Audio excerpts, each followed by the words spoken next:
Welcome, welcome. I just want to say I am so looking forward to my conversation today because it is something that eventually all accounting firm owners face with. This is about how to specialize your accounting firm and supercharge your growth as well as your profits. And the conversation I'm having today is going to be with Katie Tolin. I'm Lauren Fogelman with Business Success Solution, and you are absolutely in the right place if you're looking to laser focus and have a growth strategy for your accounting firm, how to be able to stand out with a specialty when it's a crowded marketplace, avoiding those common roadblocks that tend to derail niche firms. I suggest you have pen and paper ready because Katie is very generous and she is going to share a lot. And then we'll also let you know how you can follow up and find out more from her as we wrap up. A little bit about Katie. She has founded CPA Growth Guides after decades long of being in-house and having a marketing career with local, regional, national firms. She's developed highly successful programs notable for innovation, data-driven marketing strategies, and measurable success in moving firms forward. Today, Katie works as a consultant or as an outsourced chief growth officer, a CGO, helping firms connect with the dots, which I absolutely love, between strategy and action to ensure they receive a positive ROI in the areas of marketing, business development, innovation, and client experience. She was also inducted into the Accounting Marketing Hall of Fame and is a former Accounting Marketer of the Year and past president of the Association for Accounting Marketing. If you want to learn more about Katie Tolin and CPA Growth Guides, her website is cpagrowthguides.com, which we will put in the notes as well. Now, okay, I would love to officially, properly introduce today's special guest. Katie, thank you for joining me for our conversation today. Thank you, Lauren. I'm so excited to be here. It's a topic I love. Absolutely. And it makes a difference for firms. So before anything, what kind of led to you moving in this particular direction with working with accounting firms? So I actually, out of college, grad school, started my career with legal marketing. And so there are a lot of similarities between the two. But I will tell you, accountants are a little more fun to work with. And what I love about them is they're really smart people who have a lot of variety. It's not like every single day is, when you work in a multi-discipline firm, every day is taxes or every day is audit or every day is bookkeeping. There's all of these cool things and all of these changes that happen that maybe sometimes accountants pull their hair out, but I actually get excited about all of the changes. And I love that accountants want to do better. They're looking for advice. They're looking for ideas and suggestions. And, they really have this, I want to help my clients mentality. And I think when you approach something as wanting to do good for someone else, you do good for yourself in the meantime. Absolutely. I agree with you that clients are accounting firms are very, very client-centered. They probably do so much more than the clients actually realize. And some of the things that I know you are really very passionate about is showing them how to stand out. So why do you think that a specialization is important for a growth strategy? I think in today's world, there's lots of reasons firms need to specialize. First of all, long gone are the days that you can be everything to everyone. The knowledge that you have to do that is too much. It's very, very difficult. You can't be great at everything. So that's part of the equation. But the other part is buyers want it. Buyers don't just want an accountant anymore. They want an accountant that understands their type of business. What are you? A professional services entity? Are you a healthcare entity? They want to know that you've got that specialized knowledge to help them. So the fact that you can't be everything to everyone without it being incredibly difficult, and that's what clients want, are really coming together. And, I think it's hard, but the smart thing is if you think smaller, you can actually grow your practice bigger. And that almost seems counterintuitive, like, oh no, if I can have a wider market, I'll actually grow more. But it's not, because you have limited time to market. You have limited resources to market. Instead of trying to market to the masses and spend your time being everything to everybody, focus on something smaller. And that's where your growth is actually going to grow as a firm. And I think that that's something that I personally found for myself is when I chose to focus solely on the accounting profession, that it actually made things easier instead of harder. It is, and Yeah. and I think, it takes a big weight off your shoulders because you just get to know something and you get to know it very, very well, and that just feels so much better than knowing everything about everything. Mm-hmm. Okay, so that goes into some of the benefits. Are there any other benefits that come to mind for you about someone who does specialize? I think you do get to know that buyer at a much deeper level because that's who you deal with day in and day out. And you can help them in different ways. Like maybe there's a different consulting service, or there's something that comes up and there's some capacity that you can help them. So I think, that's a true benefit. And when you work with these people, you get ingrained into their industry. Whatever that is, hopefully that you're out there and let's say they're a dentist and you get known in the dental industry, that actually has tremendous benefit for you, that you are that go-to person that that potential clients out there are like, wow, if I want to work with somebody in this space, that's the person I need to go to. And you see that in industries and buyer groups across the US at firms of all sizes. And to me, that's a great benefit because when you have that kind of recognition, marketing becomes easier. You're not out there beating on doors and knocking people down, that people actually come to you. And that's a great situation to be in. So can you give me an example, maybe, Katie, of a firm that you were working with that went from being a generalist into a specialty and some of the strategies that helped them really become that go-to expert?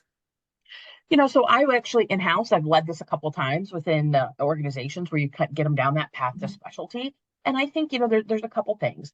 Um, it's the buy-in of everyone in the organization.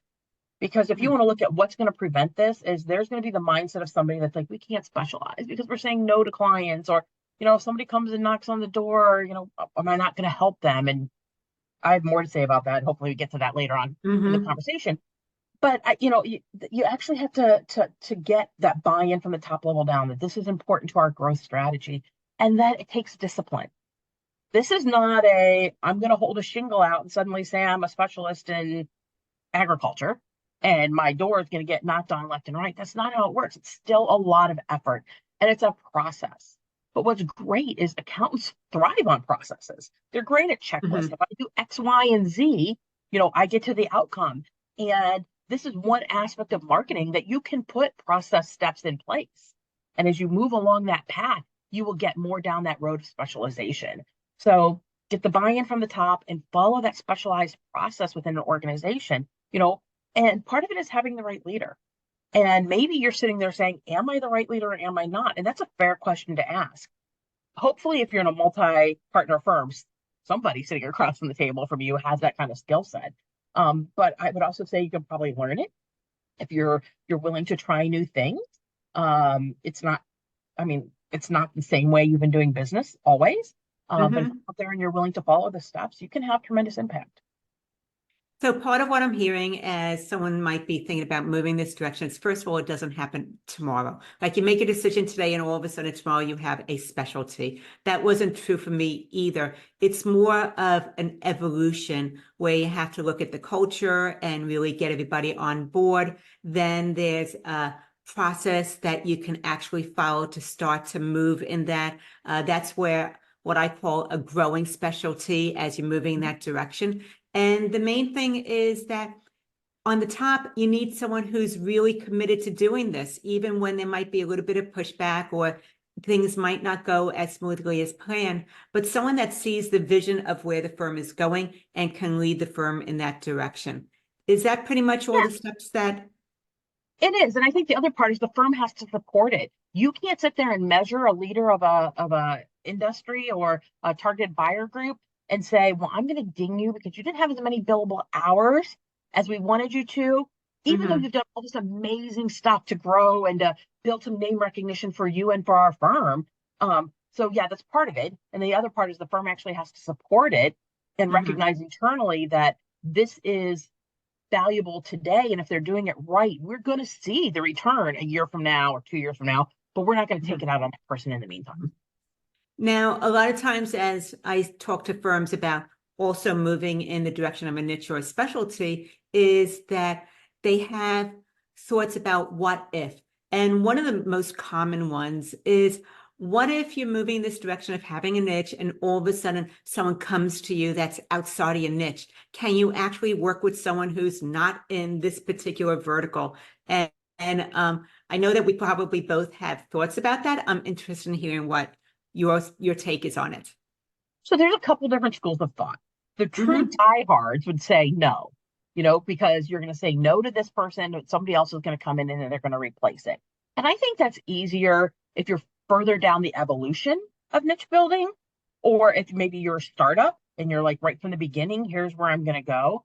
If you're already that firm that was more generalist in nature and you're moving to the niche, then it may make sense for you to Mhm. take that person on.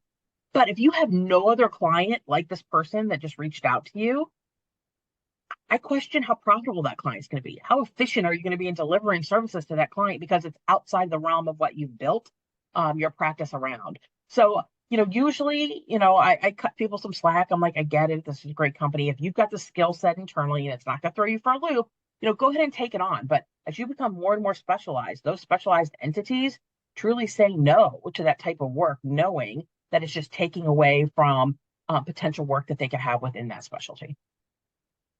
And so part of what I agree with you is that when you have a particular niche and you're sticking in that vertical, then when someone comes to you that's outside of it, it's actually not going to be as efficient as when you're staying in your lane. But on the other hand, I also feel that there are times when you might want to work with someone, they might be a good fit or challenge you in other ways, and it inspires you.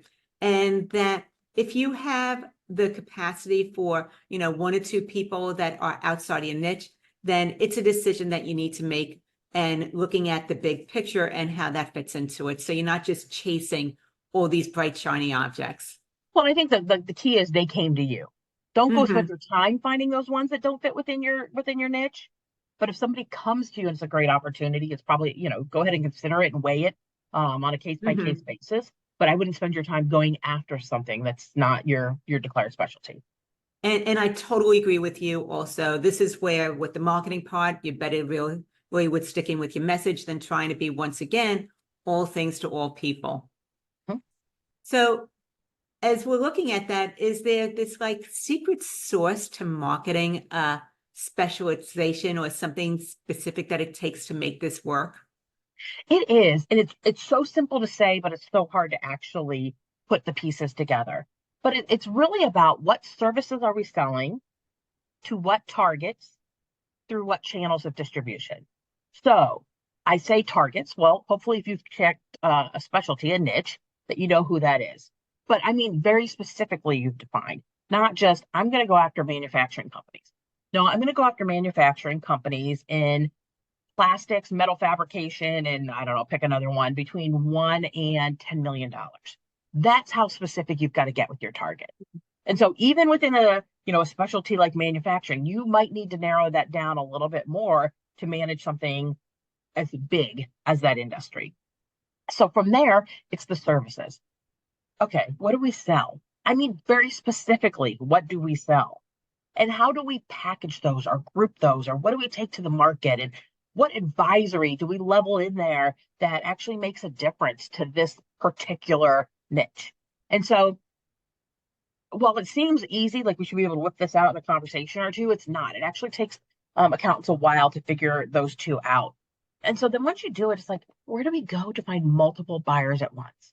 So your channel is basically your marketing strategy. You could write a newsletter, you could host a LinkedIn live show, you could create a roundtable, you could go to an industry event.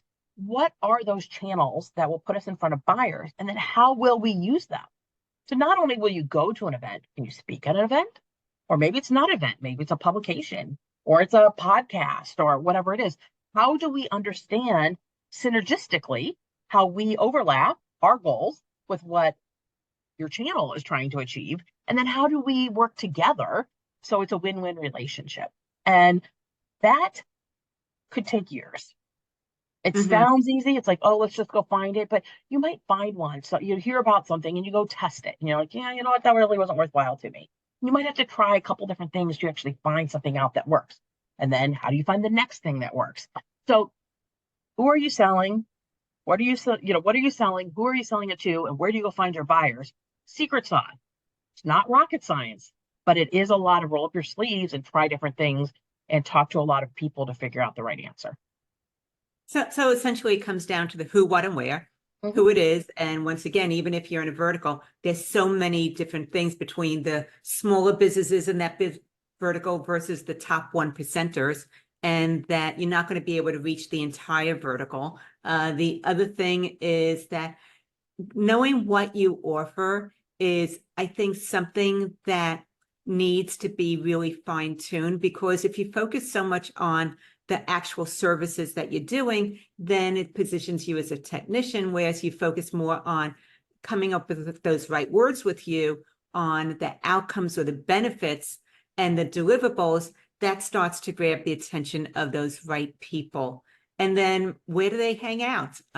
You don't want to be a best kept secret. So you need to figure out, where do they go for information? How do you get in front of them and start to be able to get known for having the insights for helping those particular people and buyers? Yeah, so it's not you're not becoming famous for being an accountant. You're becoming famous for being an accountant in what specialty? That you're at Mm-hmm. the events that they're at. You're working their circles.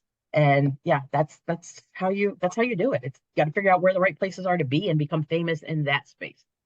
And something you mentioned about it before, and I just want to reiterate because I've heard it also, is that your clients actually appreciate that you have deep knowledge and understanding about their particular industry and the nuances that they tend to challenge and face as they're moving forward with their business operations. So they really appreciate the fact that you get them. And I don't even appreciate it. I think they're demanding it. Mm-hmm. So that's what opens up doors for specialization. Okay, so then you talked also in the beginning about leadership and moving in this direction with your firm. Are there any particular qualities or characteristics that actually make someone a good leader? Yeah, so I think if you're thinking about can someone else in my firm actually lead a specialization? They have to be strategic. You have to have that strategic mindset.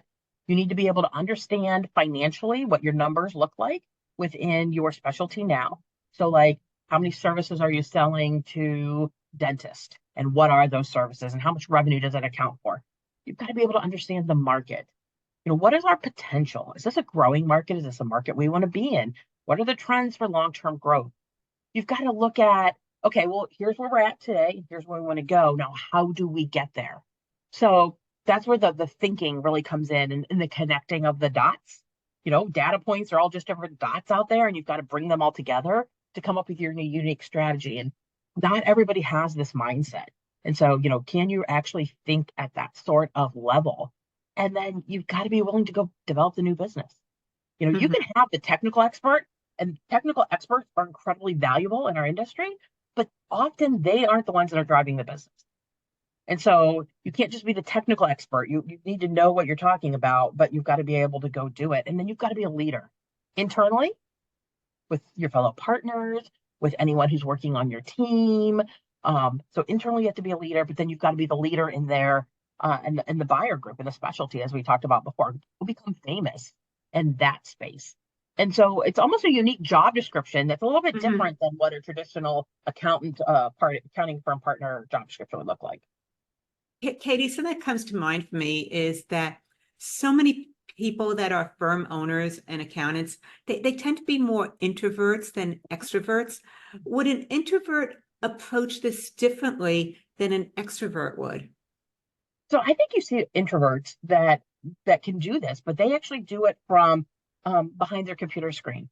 They're Hmm. not at the events, but they're maybe using social media and they're connecting in other ways. And in 2024, that is a totally viable way to go ahead and build those relationships. You still have to be able to talk to people. So I guess it depends how much of an introvert you are. But yeah, I do think you can be an introvert and approach it in different ways. I think your growth potential might be a little bit different, but I definitely believe there can be success. I appreciate you sharing that, because I've seen that. Actually, for myself, I'm more of an introvert than an extrovert, but I figured out how to be able to do the speaking part of it, do the networking, and that networking for introverts is different than it is for extroverts also, because you have to manage your energy differently. So it is doable. It just needs a different approach than someone who's a little bit more outgoing and comfortable in crowds. Yeah, I'm working with a client right now, and she is out there all the way, like, totally go-getter.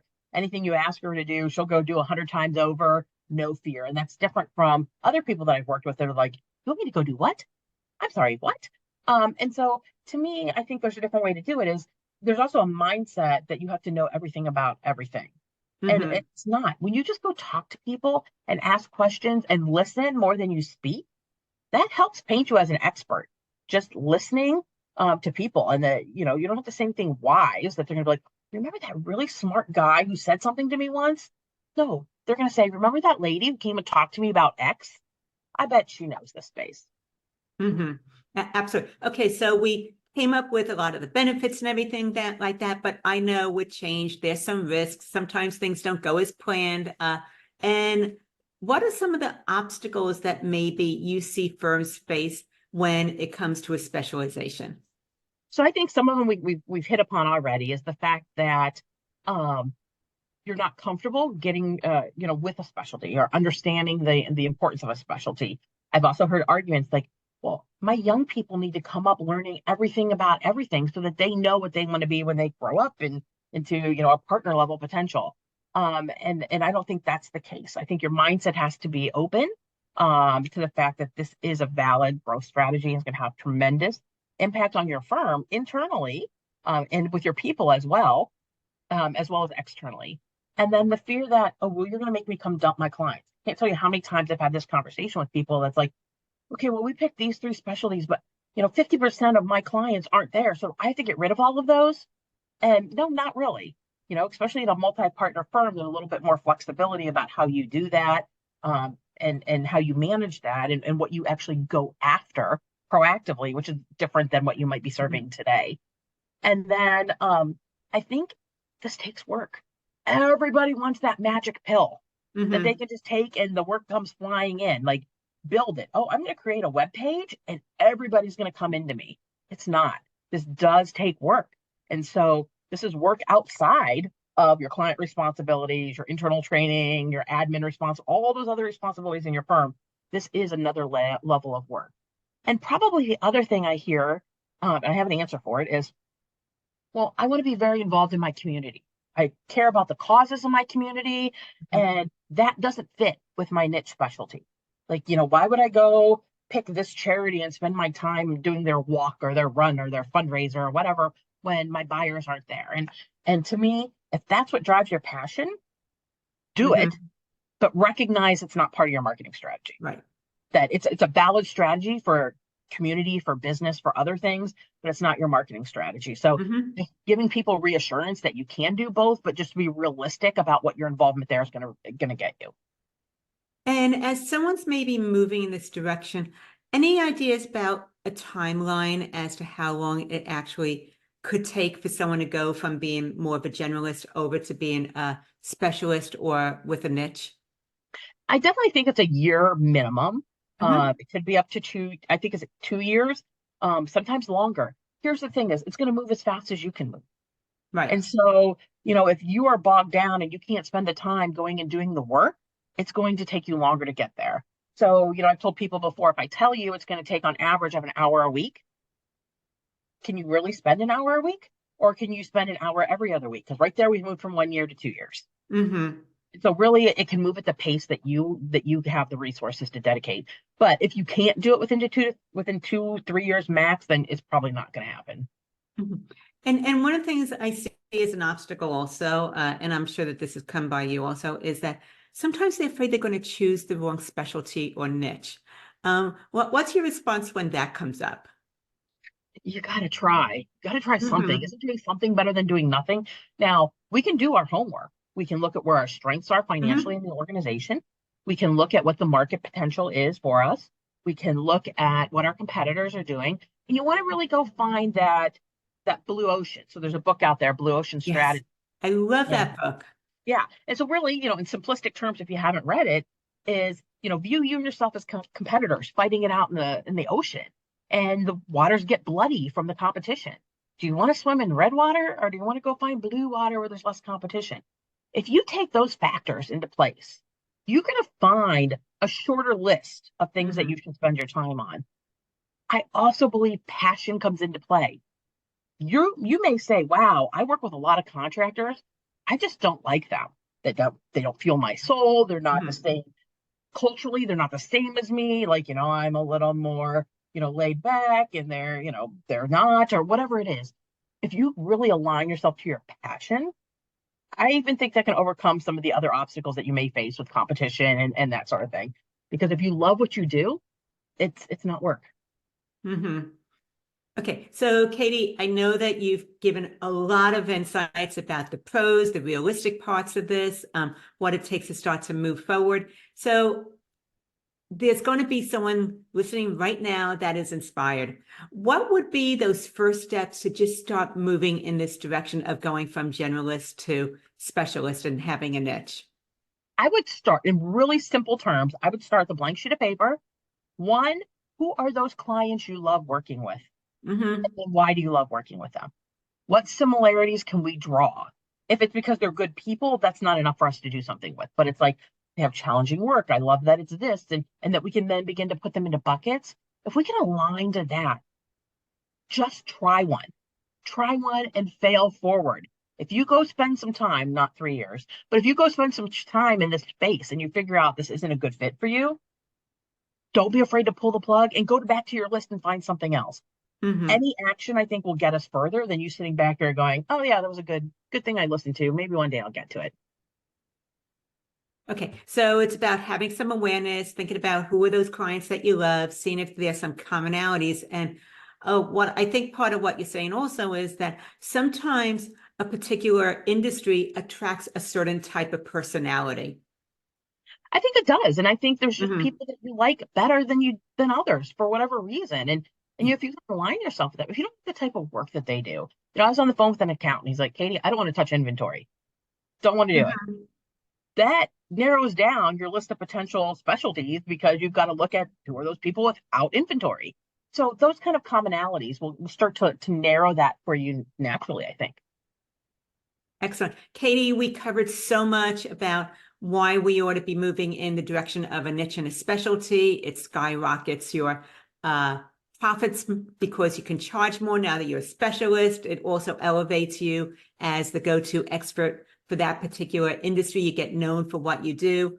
So many powerful points. I always enjoy our conversations together. And some of the things that we focused on is laser-focused growth strategy for accounting firms, how specialized firms stand out in a crowded marketplace, and those common roadblocks to avoid that derail niche firms. So, Katie, thank you so much for sharing what you have to offer. If somebody wants to find out more about CPA Growth Guides, what's the best way for them to connect with you? You're on LinkedIn. Reach out on LinkedIn, Katie Tolin, Tolin, and send me a direct message. I would be happy to connect with you and to have conversation. Thank you so much. This is Warren Fogelman with Business Success Solutions, showing accounting firm owners how to double their income working half the time.